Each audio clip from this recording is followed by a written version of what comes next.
Okay, here we go. Yay. Oh, all right. Sorry about that, guys. So, welcome again to my live stream here. I'm going to be talking all things colorectal cancer, including how it's discovered, what it's like going through treatment after a diagnosis, the realities of LAR surgery and recovery, and how I've adjusted both emotionally and physically after all of it. So whether you're a cancer patient, a survivor, or a caregiver, this Q&A this evening, it's going to be a safe space to just openly talk about challenges and victories of life during and after cancer. Now, before I go any further, for any of you that are joining me for the first time, let me introduce myself. My name is Jelena, and I was diagnosed with stage 3 rectal cancer in May of 2016. I went through 28 days of oral chemotherapy and radiation. I had LAR surgery, which I'll talk a little bit more about what LAR is short for and what the surgery entails just in a moment here. And then I also had an ileostomy created during that procedure. Then I went through 8 rounds of the IV chemotherapy FOLFOX, and I had my ileostomy reversed a little over 7 months later in June of 2017. So to get us started, could everybody just drop in the chat where you're watching from tonight? Many of you know already that I live in Colorado and fall is in full swing here, and it's been a pretty chilly day today. So let's see here if anybody is chatting here and let's see, saying where they're from. Okay. It's been a little while since I have done a live stream, and I am not seeing any chat here. Let me see if I can. Sorry, I thought I practiced and that I was all set for this, and guess I had a few things that I didn't work out. So I unfortunately cannot see where the questions are right now, or where anybody is from, so I will, okay.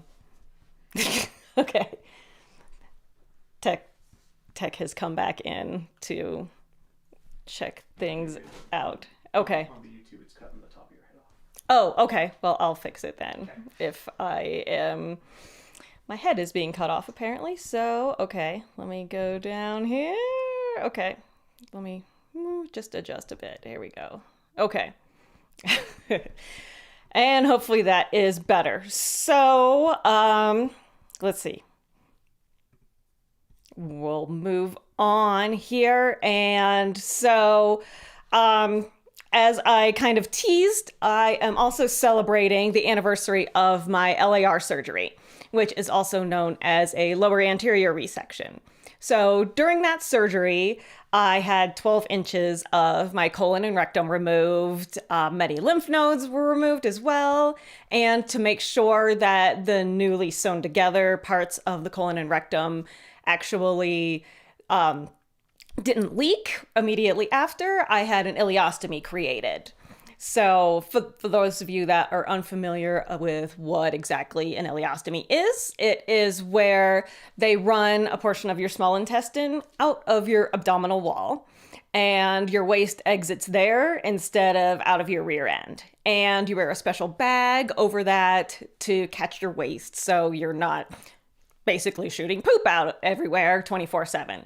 So if you have any questions, go on ahead and drop them in the chat. I will have my husband bring the chat over so that I can see what questions that we have. But I did have some questions that were submitted earlier through Instagram. So some of my followers submitted some questions here. So the first question I had was from Ron, and he was wondering how far out I am from my last treatment. So my last treatment was in March of 2017, and it's now October of 2025. So it's been about 8.5 years since I last was in treatment. So it's been a while since I finished treatment. I have had no evidence of the disease or have been considered NED ever since that surgery.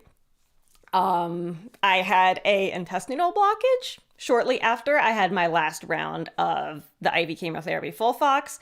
So while I was in the hospital, they did a CT scan. And in that CT scan, in addition to figuring out what was going on, why I was in so much pain, and to figure out that my bowels weren't working, they also saw in that CT scan that there was no evidence of cancer anywhere in my body. So I have been going in for follow-up appointments for 5 years. I had scans, blood work, and I'm still going in for blood work every year because once I got close to that 5-year mark, my sister was diagnosed with an unrelated cancer. And that's going to be an upcoming video. So stay tuned for that, a little teaser. But since she was diagnosed, even though it was unrelated, I wasn't really feeling super comfortable about cutting off my relationship with my oncologist. So I still go in every year to make sure that all of my levels are still good, see the blood work, my oncologist checks me out to make sure everything's looking good. Oh, okay. So we've got that. Up next, the second question from Teresa. And this one, I had multiple people asking variations of this. So having Lars syndrome, do you feel comfortable going out for long periods of time and for travel? Let's see. There was also just how I'm doing with my Lars. And so, yes, I technically do have Lars. My bowels are not normal like how they were before I was diagnosed. So, how do I deal with it? It's a combination of things. There's still good days and bad days. My ileostomy, it was reversed in June of 2017. So it's also been a little over 8 years since I had the ileostomy reversed. So right after, I couldn't go anywhere. I was pretty much confined to the couch. Anytime I stood up, I had to rush to the bathroom because it felt like whatever was in me just was like rushing down, and I had to go to the bathroom before it just continued its way out. So it has definitely improved from that. My bowels, I do have control over them, so I can hold it. I do take various supplements and medications to help with controlling it. So in the morning when I wake up, I take Metamucil to help with bulking up my stools, because if I don't do that, then they're pretty loose. And so I do that first thing in the morning, and you have to wait 2 hours before taking any medications. After that, 2 hours before as well, which is why I like to take it first thing in the morning, because I'm not taking anything while I'm asleep in the middle of the night. Then a few hours later, my doctor last year started me on cholestyramine. I think that's how you pronounce it. It is intended for people that have had their gallbladder taken out, and it's to absorb the bile that's in there. So I take that. They started me out with just 1 scoop. It kind of started working, but it could do more, so they had me do 2 scoops. So I'm taking that every day, and that seems to have helped a lot. So that's what I'm doing right now. Immediately after I was doing the Metamucil, I was taking Imodium. I was taking multiple Imodiums each day, and have just been experimenting off and on with how what works, what foods trigger multiple bowel movements, or bad days and other stuff. Okay, my husband has come to the rescue, and I can see the chat now. So I'm gonna look over while I continue to chat about other things that I have tried. I mean, I take the powdered Metamucil now. I've tried the capsules. The capsules, they're okay. They're not, fun is not the right word. they don't have any flavor. I take just the plain sugar orange Metamucil. The capsules taste brown, I guess, is the best thing. And in order to take this number of capsules, which would be the equivalent of Metamucil, I have to take like 5 of the capsules. So that's not as good. They're good for like on the road when I don't have easy access to water to mix in with the Metamucil. I know there's the biscuits too that they have. I haven't tried the biscuits yet.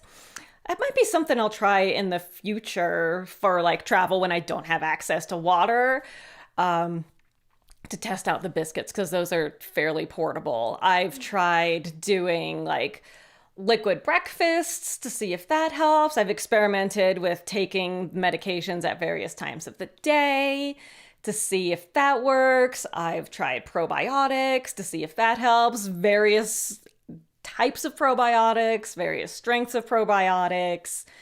Let's see. So there's been a lot of different things, and just tracking the foods and knowing what has the potential to trigger bad days, multiple episodes, and to be willing, like, I don't limit myself and I don't avoid all of those things on the list that trigger bad days or episodes.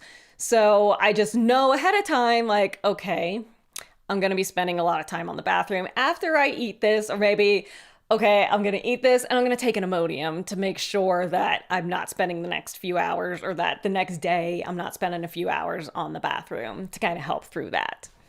Okay, so let's see here. Oop. Okay. Let me try and get this over here. Okay. So we have, let's see here. Okay, so we've got New Jersey, we've got Ohio, we've got California, we've got Brooklyn and Boston here. Okay. Jeff here said his reversal consult is tomorrow. Any specific questions for the surgeon? Yes. So he will have a lot to say, I'm sure. I don't know if you have gone in for the gastrograph and enema, or if they've tested to make sure that your the resected site has fully healed and there's no leaks. If you haven't, that's probably going to be in the future, or see if there's a different way that they're doing now to test those sites for leaks. I would definitely ask, what kind of diet should you be following after the surgery? Some doctors prefer that you follow a low residue diet. My doctor told me to just eat whatever, eat your normal diet to try and get your bowels adjusted to working again. So finding that out, so then you can be prepared ahead of time. You can go shopping, and if you do have to follow a special diet, you've got all those foods on hand to help. See, like, if you should be loading up on anything in specific afterwards as well. I know after my initial LAR surgery, they told me to try to eat a lot of protein or consume a lot of protein, and that would help with the body to heal from the surgery. So I tested out a bunch of different protein drinks because I didn't really have much of an appetite after surgery. Even once I got home, I was still swollen. I was still in an okay amount of pain, enough that oral pain meds would help. But yeah, that just all those things together kind of kept my appetite down. So yeah, checking what kind of diet you should be following. Let's see, that's probably like the main thing. If you haven't checked out my Save Your Butt video about what you can do immediately after your reversal surgery, I would highly recommend watching that. But a quick highlight of things that you might want to have, definitely get a package of some diapers so that you can have that, take that to the hospital with you. take some soft toilet paper with you, unless you know that the hospital has good toilet paper, because the paper thin stuff that was at my hospital would not have been nice on my butt. So when you're going a lot, you're going to want something soft.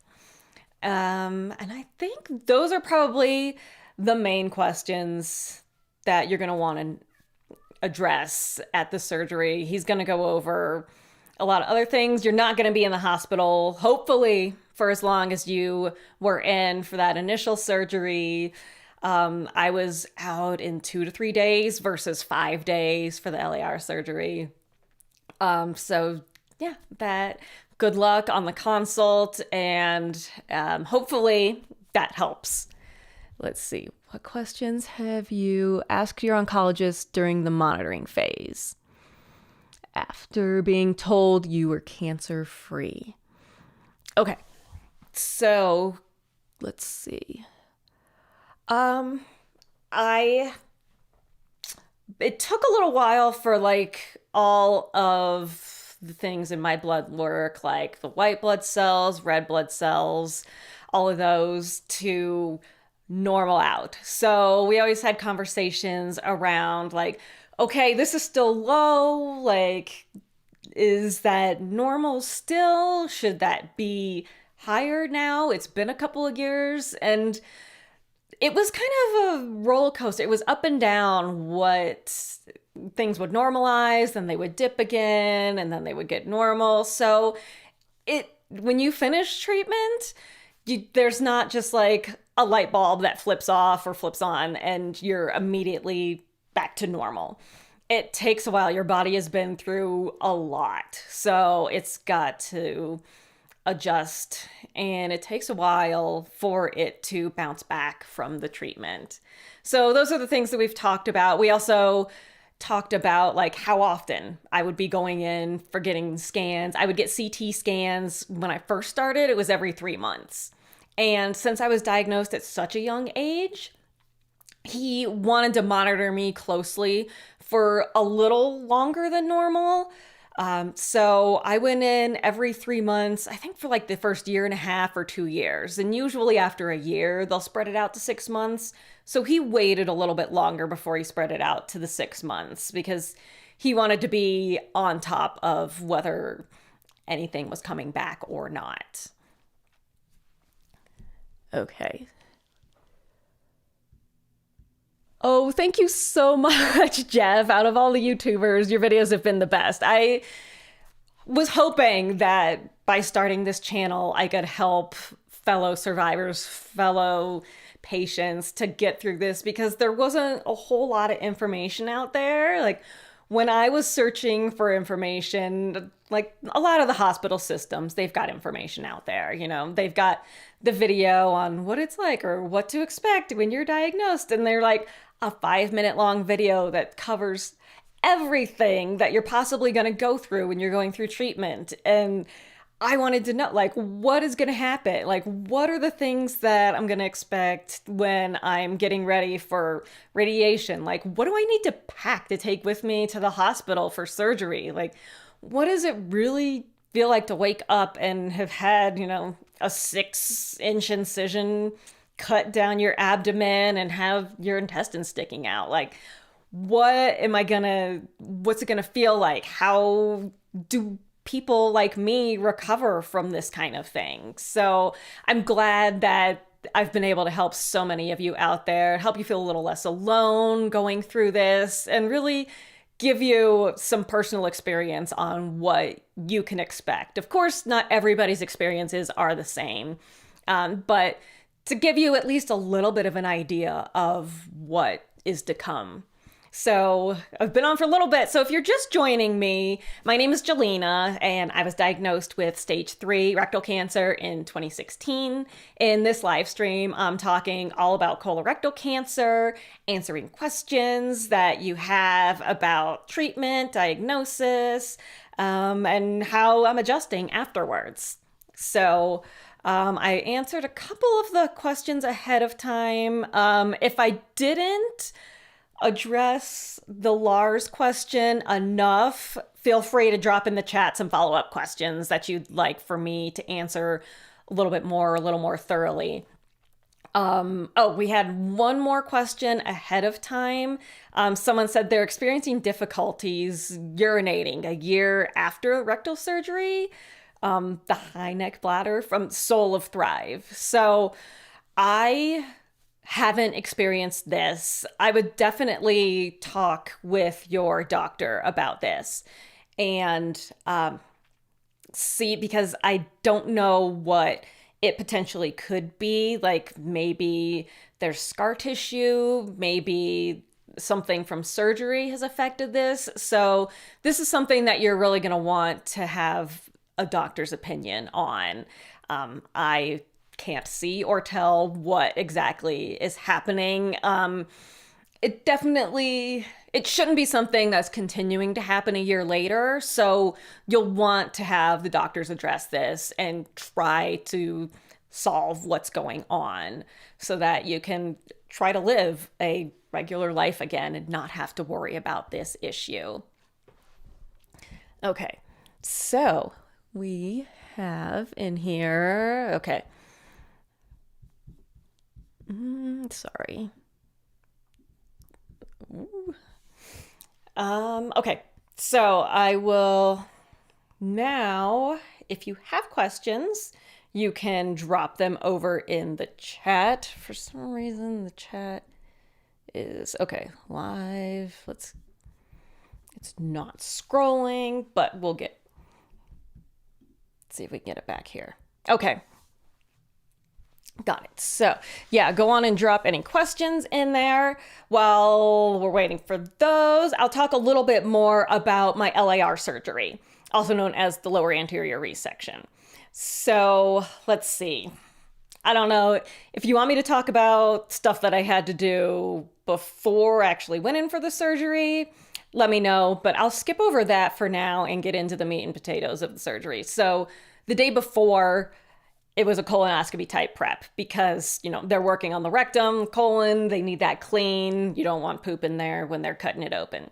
So, fun colonoscopy prep, couldn't eat the day before, and I had a special soap that they gave me that I needed to shower with the night before, and I had to sleep in a bed with clean sheets, clean pajamas.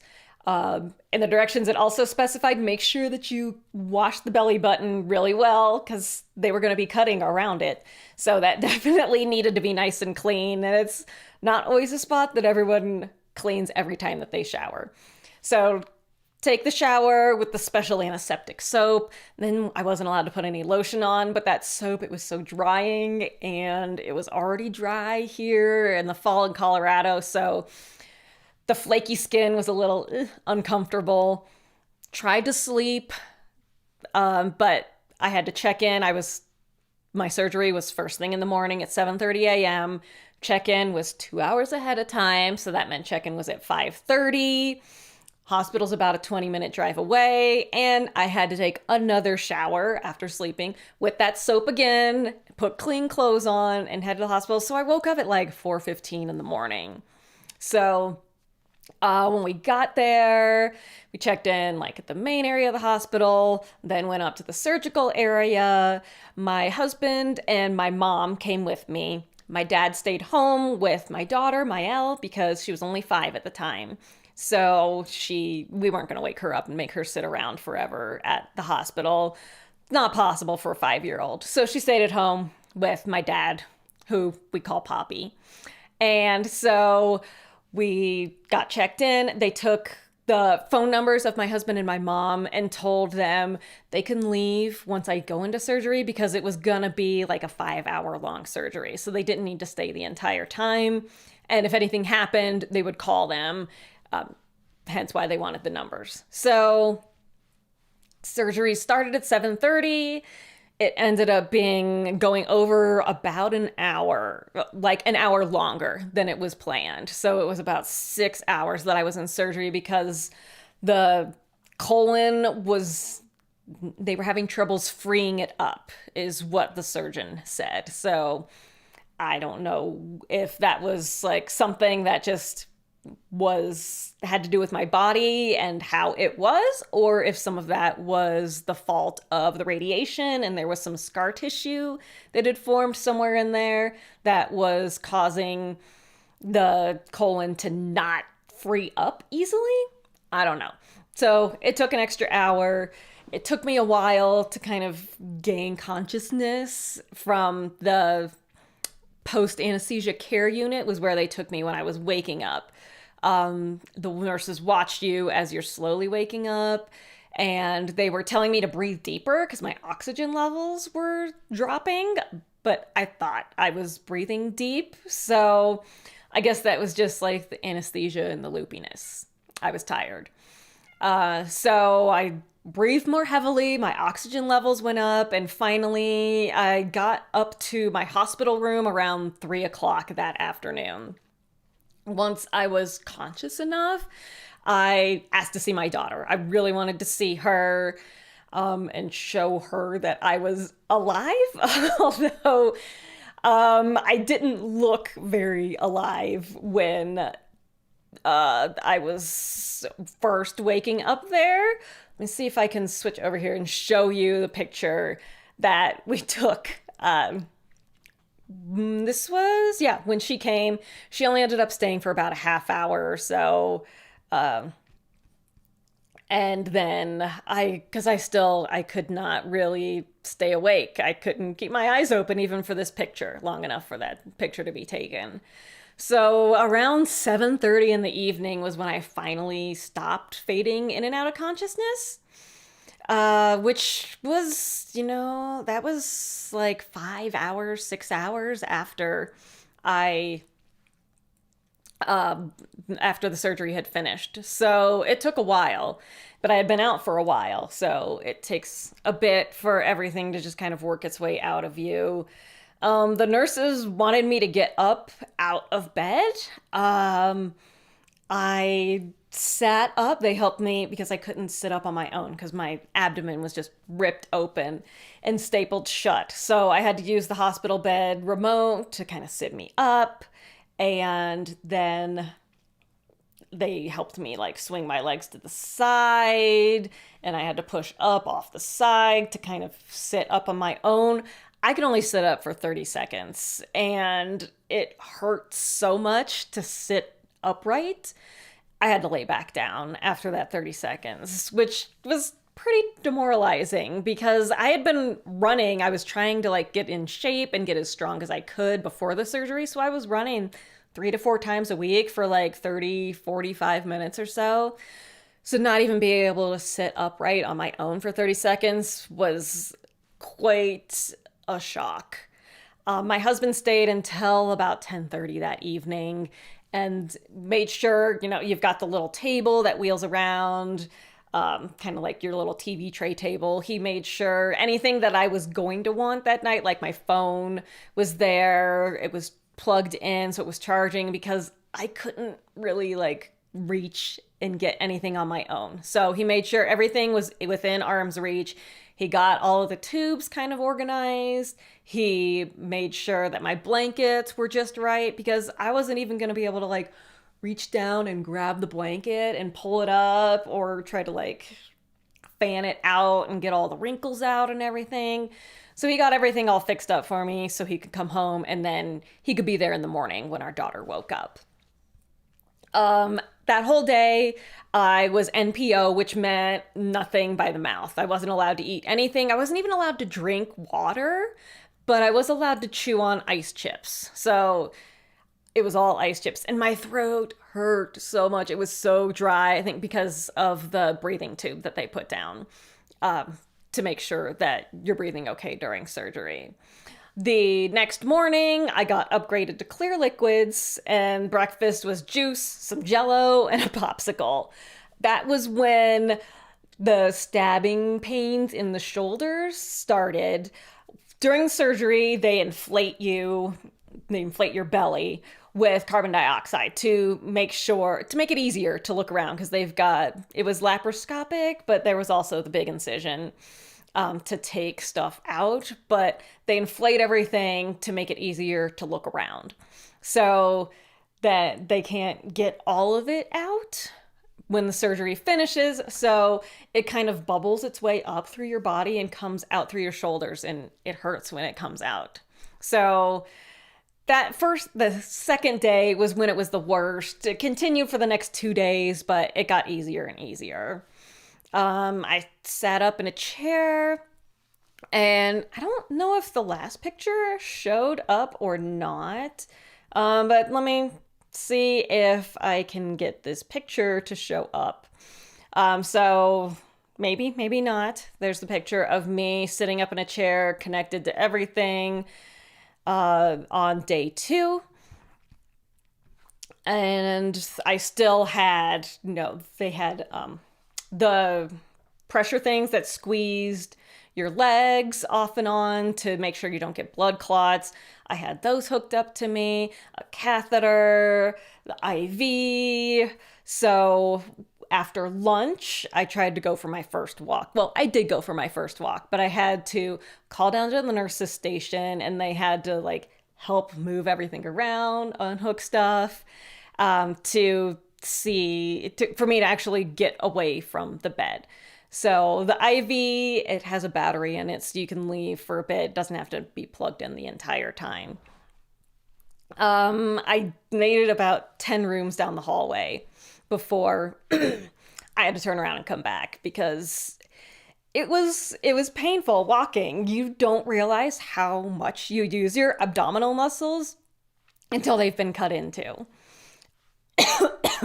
Excuse me. Okay.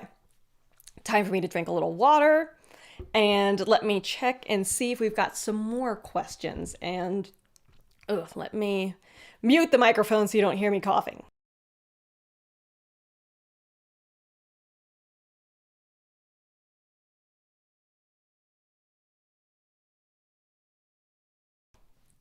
Okay, sorry about that. Got a tickle in my throat here. Okay, so let me head back over to the chat here. So let's see. Jeff has another question. After chemo, how long did you have to wait until after the reconnection surgery? Good question. So they wanted me to wait 8 weeks after my last chemotherapy before I would have my ileostomy reversed. The 8 weeks would have been at the end of May. And here in Colorado, more specifically in Boulder, there is a 10K called the Boulder. And I had done it every year for the past couple of years with friends, and I wanted to do it again that year as kind of a F you to cancer. Like, you tried to take me down, but here I am, I'm back. It may not be my best time, but I'm running this 10K. So I asked the surgeon if it was okay. I think maybe the 8 weeks would have been the week before. So I was like, I really want to run this race with my friends. And he was like, okay, we'll wait until after. So it ended up being maybe more like 9 weeks because I ran that race with my ileostomy. And I was at the end of my bag supplies. My skin was not happy with me. It half peeled off, but there was no blowout. I survived. And then, 2 weeks later is when I had the reversal surgery. So it was a little bit over 7 months that I ended up having the ileostomy. And I saw here, next up, Kyle, joining a little bit late. No worries. Let's see. He's suffering from neuropathy from chemo. Has no feelings in the fingertips and toes. Did I experience this? I had some minor neuropathy. I could feel in my fingers and toes, but it wasn't the same. I had the pins and needles in my feet, and it kind of turned into burning over the summer. I don't know if it had to do with the heat or what. But there was definitely burning in the hands, and my fingers, I just can't grip things as well anymore. And I don't know if it's necessarily the neuropathy. I'm assuming it is. And they just don't function super well. I played the violin for years. I tried joining an orchestra, a community orchestra, and it hurt my fingers to play it. And my fingers just were not moving quick enough to play like I wanted to. So I kind of had to back off on that. And um, I keep meaning to try and do some more finger exercises to try and like re-strengthen them, get my grip back. And I haven't. So here, I'm putting it out there now. All of you know I've been lazy on hand and finger exercises. Keep me accountable. I need to do them. As far as like in the feet, the things that I did, I don't know if they helped the neuropathy or just time helped. But it at least made me feel like I was trying to fix it. I wore like compression socks, the knee-high compression socks a lot to help increase the circulation and hope that increased blood flow to the feet to get them going again. I did acupuncture for quite a while to try to help with opening up the pathways to them. And that I had mixed results. It helped for a bit. And then also, like, sometimes I guess that kind of meant that the acupuncture was doing something. Like, it would be painful. And they'd have to back needles out. So I did that.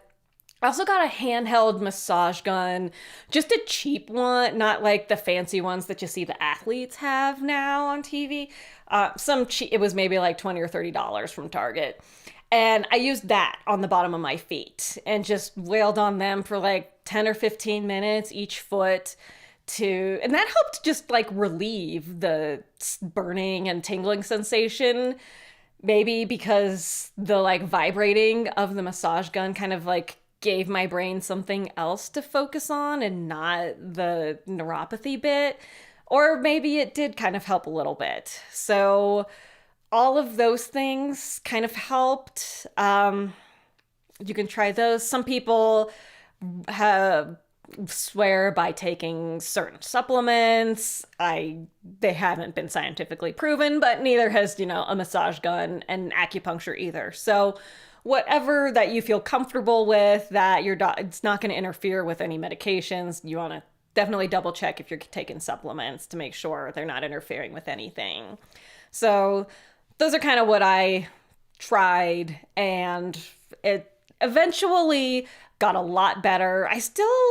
My feet, like at night, sometimes when I'm sitting on the couch, like they just get really hot. And I don't know if it's normal or if there's still like a little bit of lingering neuropathy, but I'm used to it now. It doesn't really affect my quality of life. I'm just sitting on the couch and I'm like, oh, my feet are really toasty. I need to take my socks off and maybe dip them in some cold water to cool them off. Okay, so let's see. What other questions do we have here? Let's see. The first sneeze and cough after being cut open was the worst. Yes, for sure. Again, like I had mentioned earlier, you don't realize how much your core is used for every little thing until it's worked on and you've got these scars. Holding a pillow up against me and like hugging that kind of helped me brace a little bit and made a little sneeze a little better. I also had a book that I was reading, which it was really funny, so it was nice and uplifting and kind of helped get me out of thinking of all of the stuff my body just went through, but it hurt so much to laugh.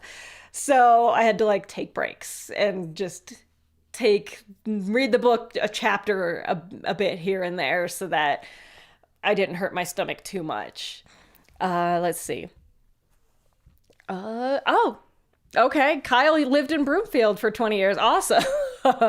Fellow Coloradan or old Coloradan. Let's see. Why does it seem like our skin becomes unhappy right before the reversal?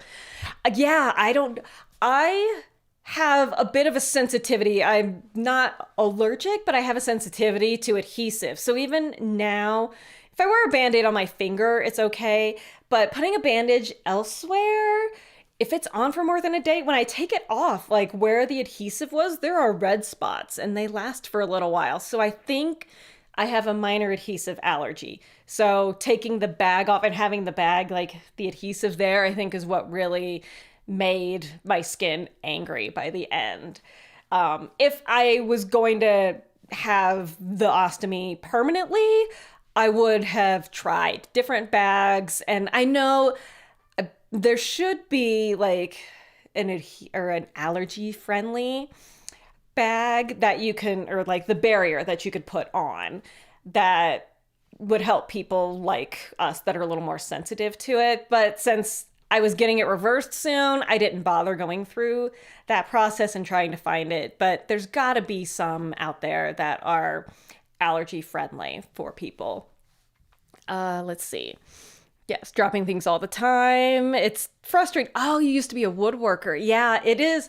And yeah, I feel like I fumble things a little bit more than I should be at times. Let's see. Living my full gutless journey. She wore ice packs, or they wore ice packs on the hands and feet during chemo.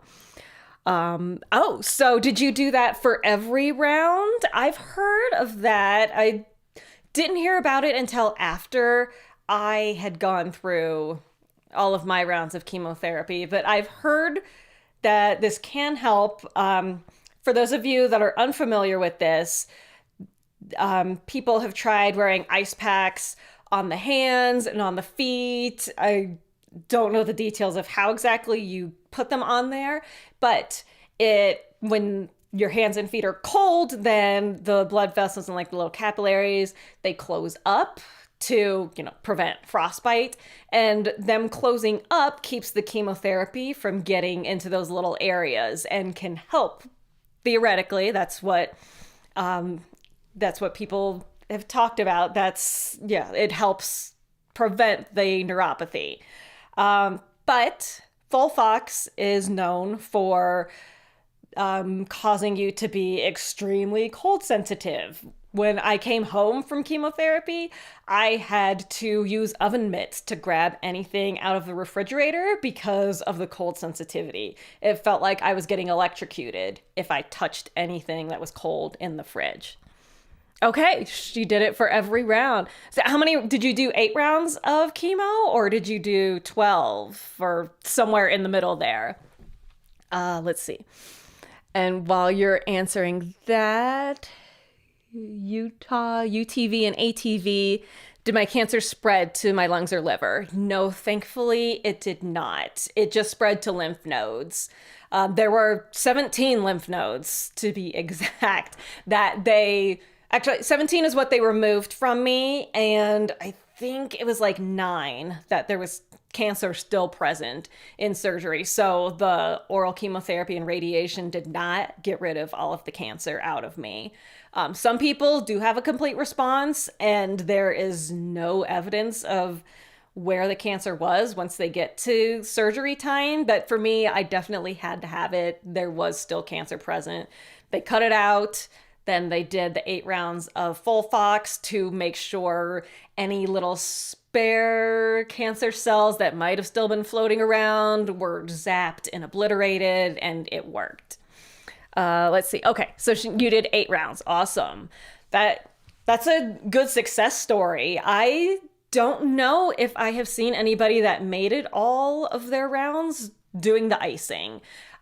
Usually I just see people do it a couple and then they give up for one reason or another. So that's great. It'd be awesome if we studied it a little bit further and found out. I know it's probably, was it painful to have the ice packs and stuff? I'm sure it's at least cold. I was going through chemo in the winter. I started in December and ended in March. I live in Colorado. It was cold. It was snowy. So I was cold all the time anyway. But yeah, preventing the neuropathy though, it would have been worth it, I suppose, to suffer for that little bit. So others, let's see. I couldn't do that because the oxaliplatin. Yeah, for sure. So let's see here. I will wrap up, do the last little bit of recovering from my LAR surgery. So I ended up, let's see, on day 3, which day 1 was surgery day. So day 3, I got upgraded to the full liquids diet, which meant I could have coffee, cream of wheat, and yogurt. So that was the first solid food that I'd had in 4 days because I had to fast the day before to do that colonoscopy prep. I was feeling stronger now that I finally had some actual food in my belly and in my body. So day 3, the theme was walking. I walked and walked and walked as much as I could. I got a really bad headache that day, and the nurses said that it was probably from the morphine drip. I had a pain pump that I was hooked up to and had the button. You could push it every 15 minutes. That first day, I was definitely hitting it every 15 minutes because of the pain.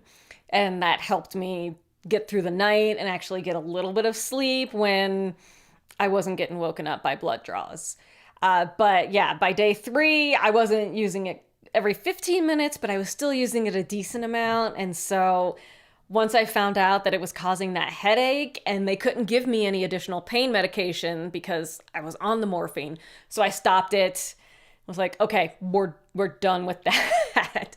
So I suffered through a bad headache while I kind of withdrew from it. And then that also, like, one of the steps to being able to go home is getting off of the liquid medication and getting oral pain medication because you can't be hooked up to the morphine IV at home. So they got to get you on oral stuff. The ileostomy started working on this day because I was getting more solid food, solid yogurt and cream of wheat, solid as that is, so the food's in me. But it was mostly liquids, and the CNAs were the ones that would do the emptying for me. The next day, I got to shower. Woohoo, I was feeling really gross by then. But the shower, the warm water, it felt so good. But I stood in the hot water shower a little bit too long and I almost passed out. Luckily, my husband was in there with me because it wasn't in the room. I had to like go down the hallway to a shower. So he was helping me because it was hard to reach and everything in the shower myself because still a little sore from the surgery. We yanked the chain, the emergency chain, and the CNA came back and I just kind of like locked arms with both of them after I got dressed. He made sure I was okay and I hadn't completely passed out. I dried off and put some clothes on, and yeah, they walked arm in arm to help me back down to my room. I got upgraded to the soft foods, so I got my first real meal. I got like some macaroni and cheese, some green beans. I think even had like a cheesecake for dessert. My appetite was starting to kick in a little bit there. So more food meant I had more stamina and more energy, and it was my mission that day to walk as much as I could. I was going up and down the hallway because I really wanted to get home. My vitals were looking good, so the nurse that was taking care of me that evening, she said, "You're looking fine. Everything's good.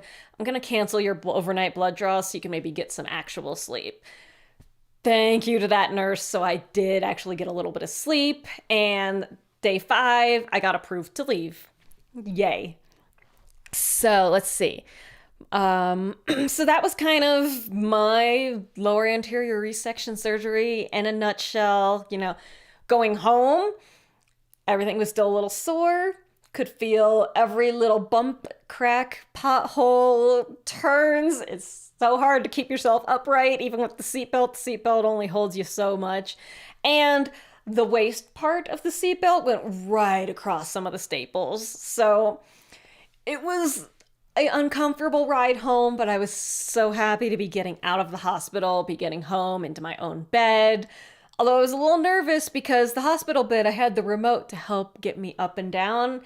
I didn't have that at home. I was gonna have to like roll over onto my side and push myself up to get in and out of bed, get off the couch, but not being woken up every couple hours, being in my own bed, being at home was gonna be so much better and meant like I was on the road to recovery. So there is that. If anybody else has any final questions, I'll hang out for a few more minutes, answer a few more questions. Let's see. So Kyle finds out tomorrow if the surgery is required. Yeah, really don't want the ileostomy, but the oncologist says the level of monitoring they do if you don't get the resection can be a pain in the butt. Thoughts? Okay, so yeah, having to get the ileostomy, it's not fun. Like I did it. It I was not excited about it, and it was an experience, and it made me, more sympathetic to people that have to have one all the time. It's an experience. Now I know what it is like. But especially because so many people have issues after it's reversed, because of so many things that happen during the surgery. Obviously, if you can avoid surgery, it's nice. But if you're avoiding it and then the cancer comes back, then that's not nice. So, like I had mentioned, I didn't have the option because the cancer was still visible. The radiation and oral chemo did not get rid of all of it. It did shrink it because when I started, right at diagnosis, the tumor, it was large enough and close enough to my sphincter that if I didn't do any treatment and just had surgery, I was going to end up with a permanent colostomy. But because the tumor shrank in the correct direction away from my sphincter and it was far enough away after it shrank, then they were able to just cut it out and reconnect things. And after the ileostomy, gave it a chance to heal, it could be reversed and I wouldn't have to have a permanent bag. So it's definitely gonna be a personal decision whether or not to have the surgery. I would talk, you're gonna be talking with the doctor tomorrow, find out everything. Hopefully, like the cancer has disappeared with whatever you have done so far. And then maybe in this case, since it's kind of like it's up in the air whether or not you should do something. There's more, it's not cut and dry what you should do. Maybe consult with one other oncologist if you can and see what their opinion is. And if they both agree, then I would go with what the people who went to medical school for 8+ years and are in the trenches of this all the time. I'd go with what they both agree on. If they disagree and one wants to do one thing and one wants the other, then yeah, it's up to you. It is your body. So ultimately it's your decision what happens to it. So that's a tough decision. I mean, other than like, I don't know if they're doing any additional screenings other than just like maybe they'd have you come in more often for CT scans. I don't know if there's something more invasive, like if they wanted you to come in for a colonoscopy every month to monitor. I don't know if I'd want to do that. But again, like the colonoscopy is less intrusive than having part of your intestines cut out. So yeah, I can't tell you one way or the other because it's your body and you're the most familiar with it. You know how you have reacted so far with what it has gone through to get to this point. So I wish you much luck with that appointment tomorrow, and hopefully, yeah, you'll be happy with whatever decision that you ultimately make. Yeah. So, okay. It's been pretty close to an hour. So thank you guys so much for hopping on and joining me. Thank you for those of you that were on at the beginning for riding the struggle bus with me through trying to get all of the kinks worked out and get this going again. Thank you guys so much. Wishing you all a happy Halloween. Halloween is like my favorite holiday, so I hope you enjoyed my little decorations back here. And hope you guys have a great evening, great day, and we'll see if I do any more here in the future. Might hop on for another one here in a couple of weeks. It's always fun talking with you guys and hearing from you. And hopefully there'll be fewer technical difficulties next time. So thank you guys so much for joining. Love you guys. Thanks for all of the love that you give me and for watching and supporting my channel. And yes, have a great night. See you again soon.